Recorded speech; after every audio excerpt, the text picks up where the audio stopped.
So hello everybody and welcome to the pregnancy vlog, and this is weeks 36 and 37.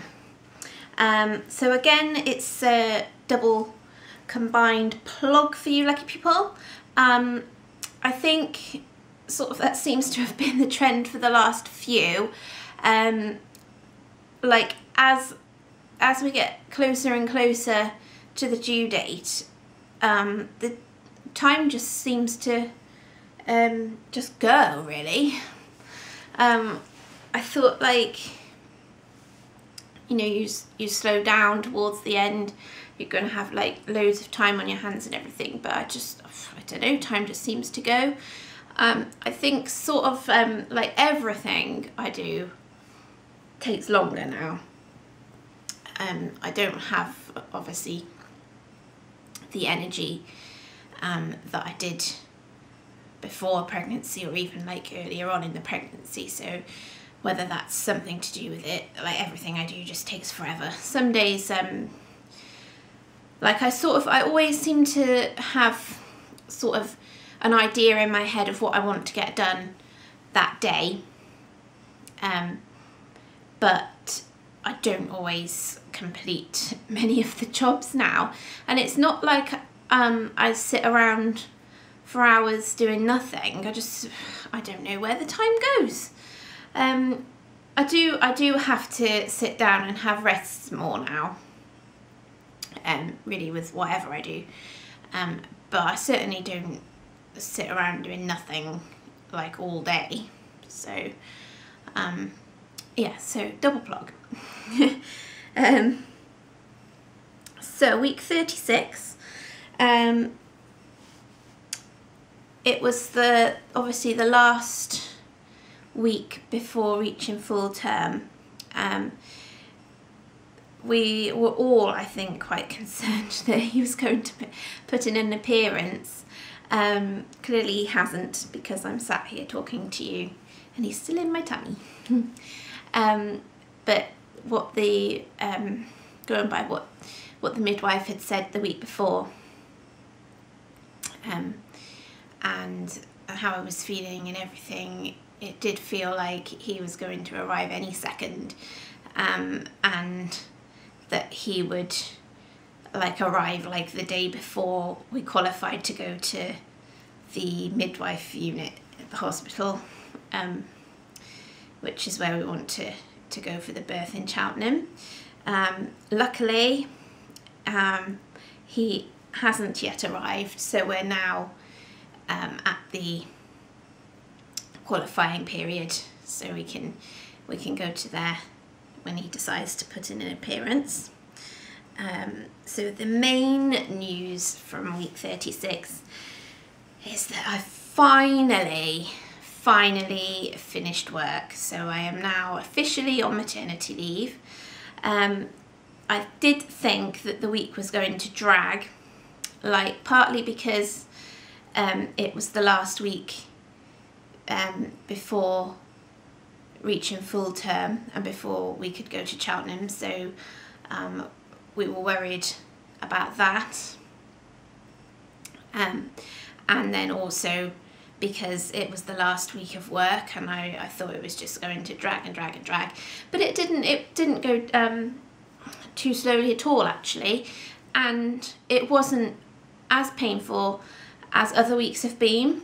And I think that is probably because I knew that it was like the last week. The fact that I had like my countdown to focus on, like every day I was like, oh, this is the last Monday, this is the last Tuesday. I think that sort of helped. I did still find the day, because they're the long working days, I did still find it quite tough, but as I said, not quite as bad as it's been the last couple of weeks. And I sort of spent more time, like time passed quicker, because I was anxious like to get everything in place. So like, for instance, I ordered all the supplies that I think they're going to need for the next 6 months, like stationery and everything, so made sure that's all sorted. and also like wages. I'm still going to be in charge of doing the payroll, just so like people actually get paid, including me. And so I'm setting that up, like, so I'll set it up a month at a time, so I don't have to do it every week like I've been doing. So I sorted all that out, and just lots of sorting out bits, making sure everything was put away and filed correctly and everything before I left, and that was it. And so I also had to go in on the Saturday. So although like sort of I felt like Wednesday, because I work Monday to Wednesday and then every other Saturday. So after Wednesday it was sort of like, oh well, I'm done, but I wasn't officially done until I'd done the Saturday morning. Now Saturday mornings you're always on your own, because we don't have the maintenance guy in, like cleaning the vans and things on Saturday, because we only open until 11:30. And unfortunately it was a busy Saturday, so there were loads and loads of things going out. So Aidan came to work with me, bless him. So he brought all the vehicles out for me, and I sorted out all the customers. So that worked out quite well. And we put the car seat in Aidan's car, which was very exciting. We've got like a travel system for the pram. So it's got the newborn carry cot for when obviously he's a baby, and then it will convert into a pushchair for when he's bigger. So we only need like the one pushchair for the whole time until he's walking, and the car seat also attaches to the frame. So if like you're just nipping somewhere quickly, you can just take the car seat out, put it onto the frame and push him around in that. They shouldn't spend a lot of time in the car seat initially when they're very small, because of like their spine and everything developing. But if it is just like, you know, you quickly nipping around Tesco or something, that's not a problem. And then you don't have to get them out of the car seat and wake them up and everything like that. And we've got one car seat, and then we've all got separate bases for the cars. So you can leave the base in your car, and then the seat just clips in and out. So whatever car we use, we can just easily use the car seat. So we finally got around to fitting the base on Saturday. The instructions were stupid. Like, there's a massive, well, not that thick, but it's a massive thick book of instructions, but it turns out like it's really simple to fit in, like really simple. So we fitted in the base and then clipped the car seat in, so that's now travelling around in Aidan's car, ready. I've got the base in my car, but not technically. It is technically in my car, but it's still in its box. It's not fitted to the car seat. But we'll be using Aidan's car initially anyway, so it doesn't matter too much, and I'll get that fitted in soon, hopefully. But as I said, it's so simple to fit, it just like it takes seconds, so not a major problem. But that was very exciting to have that fitted in. It looks so comfy, looks amazing. So really nice car seat, so really pleased with that. So then moving on to week 37, that's sort of very exciting, because 37 weeks is when you're classed as full term. So any time now baby can arrive. They're not premature or anything, and it's just a case now of waiting, and he'll spend however long he stays in there now. He'll just spend the rest of the time growing. I don't want him to grow too much more, he already feels huge. So yeah, so it's just a waiting game. So it's like, it was weird because we spent all this time like willing him to stay put until we could reach 37 weeks so that we could go to the Cheltenham hospital. And also, you know, you don't want a premature baby, ideally, do you? Because you want them to be as healthy as they can. You want them to grow, and you don't want them to have any medical interference if you can help it. So we spent all that time just like willing him to stay in there to grow and everything to be fine, and now it's like completely changed and we want him out. But and it seems like from a couple of weeks ago when I was certain that he was going to come really early from like what the midwife said and everything, it's like now it's like I think he's going to make us wait. So I don't know, I think my guess of May the 13th is not completely written off. So I had the midwife again this week, which is nice. That came around quite quickly actually, because I see her every other week, but it did come around quickly. And she said that everything's fine, all the obs and everything, like blood pressure, iron, or like no water infections, like all of that's normal. My blood pressure's actually come down. I didn't realise like it was up, or I don't think like it was anything like concerning, but she did comment that it was better, much better this time. So I guess like there was a slight concern last time.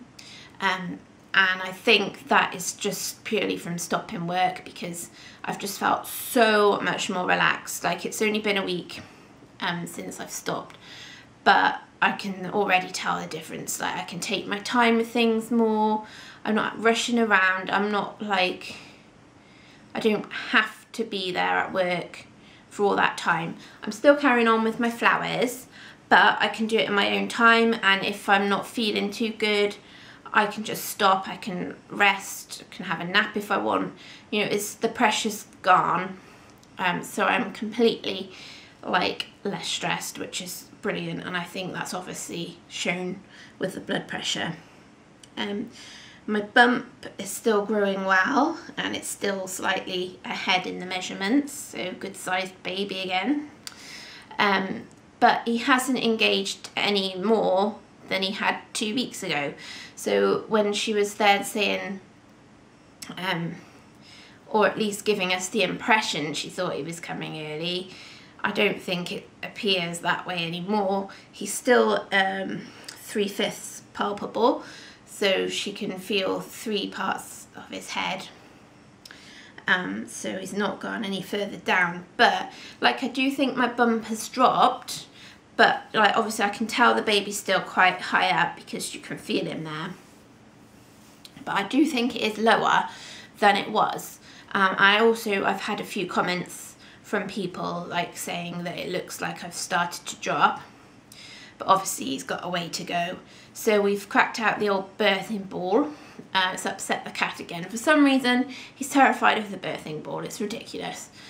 So I've got that downstairs now, so I can sit on that, encourage baby to engage a bit more, and just, well, see when he decides to make an appearance.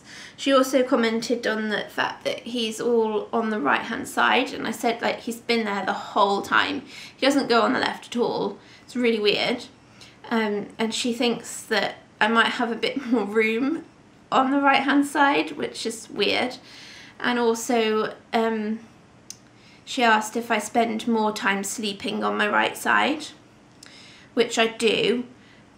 I like sleeping on my left side. They recommend that, like, they say the left is best, but any side is preferred. Like, you're not supposed to sleep on your back because it could encourage the baby to turn back to back with you, and then that's a bit more complicated for the birth. So as long as you sleep on a side, it's fine.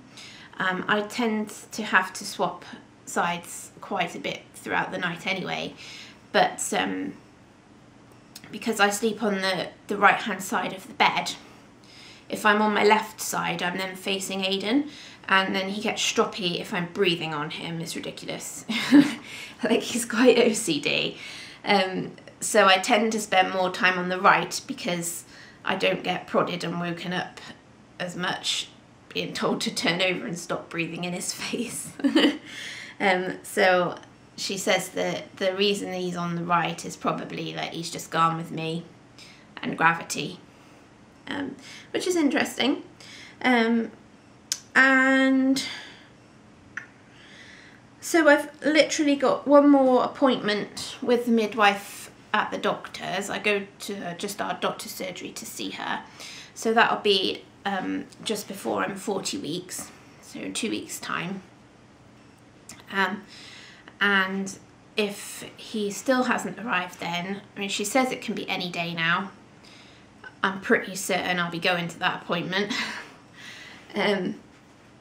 Because I don't think he would have come. I think he's going to make me wait.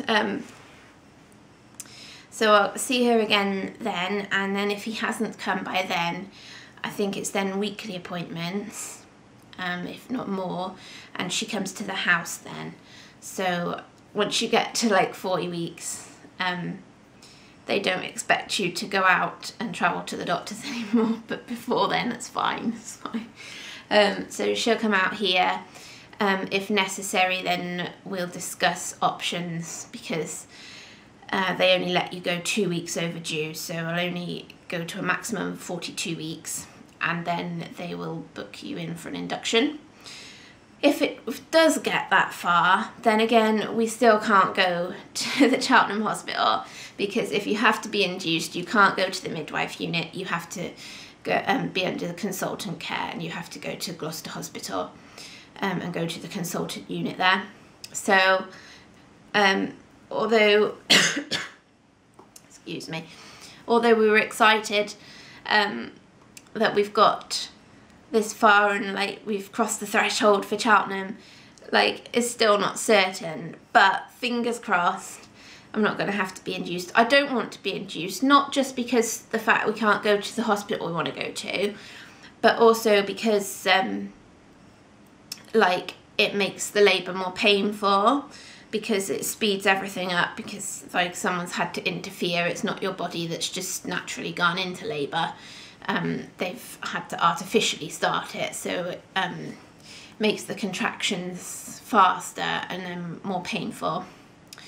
And just I think the best way is if he decides to come by himself, but if he's going to be really comfy in my tummy, who knows.